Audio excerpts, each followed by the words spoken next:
ইরানের উপকূলে পারস্পরিক সহযোগিতা বৃদ্ধির লক্ষ্যে সামরিক মহড়া চালানোর ঘোষণা দেয় ইরান, রাশিয়া এবং চীনের নৌবাহিনী।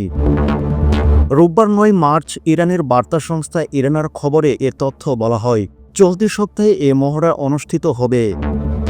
মার্কিন যুক্তরাষ্ট্রের আধিপত্য মোকাবিলায় অভিন্ন আকাঙ্ক্ষা রয়েছে এ তিন দেশের। গত কয়েক বছর ধরে এ অঞ্চলে একই ধরনের মহড়া চালিয়ে আসছে তারা। অন্যদিকে ইরানের আধা সামরিক বার্তা সংস্থা তাসনিম নিউজ এজেন্সিকে বলেন, ইরানের চাহবার বন্দরে আগামী মঙ্গলবার ১১ মার্চ থেকে ইরান, রাশিয়া ও চীনের নৌবাহিনীর সামরিক মহড়া অনুষ্ঠিত হবে।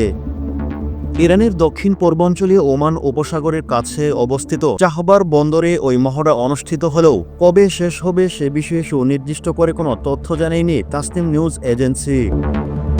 অন্যদিকে ইরানের বিপ্লবী গার্ড সেনাবাহিনী নৌবাহিনীর যুদ্ধজাহাজের পাশাপাশি চীনা ও রাশিয়ান নৌবাহিনীর যুদ্ধজাহাজ এবং অন্যান্য জাহাজ এ মহড়ায় অংশ নেবে। তাসনিম জানায়, উত্তর ভারত মহাসাগরে এ মহড়া অনুষ্ঠিত হবে এবং ওই অঞ্চলের সুরক্ষা জোরদার ও অংশগ্রহণকারী দেশগুলোর মাঝে বহুপাক্ষিক সহযোগিতা প্রসারিত করার এই মহড়ার লক্ষ্য।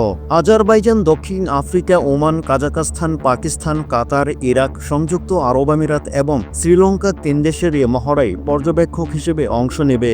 চীনা সামাজিক যোগাযোগ মাধ্যম উইচ্যাটের দেওয়া এক বার্তায় বেইজিংয়ের প্রতিরক্ষা মন্ত্রণালয় বলে, চাহবার বন্দরে শুরু হওয়া মহড়ায় বিমান, একটি বিধ্বংসী রণতরী ও একটি সরবরাহ জাহাজ মোতায়েন করা হবে।